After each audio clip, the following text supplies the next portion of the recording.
I'll admit I'm probably not an expert in this area. As a missionary, I mean, you hear some stuff, but obviously you don't live there and you don't have kids that grow up there, so I don't know everything as well. But from what I remember and recall, um, as far as the school system, they go to, the equivalent of like an elementary school and middle school. And then from what I recall, as you get to the high school type of age, they actually send you to kind of specific trade school high schools.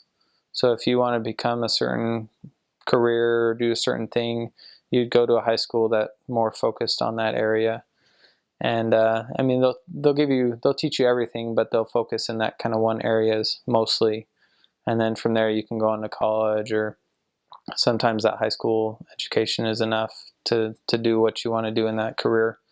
I remember one city that I served in, Sleven, and they're pretty known for their wrestling, and so they have a wrestling high school specifically.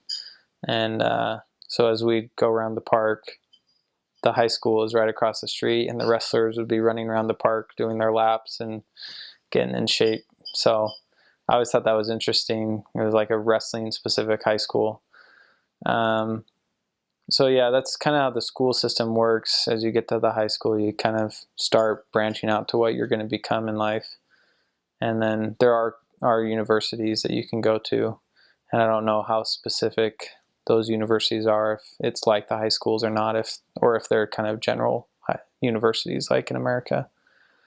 As far as the government, I'm probably even more shaky on this category, but it is a democratic government.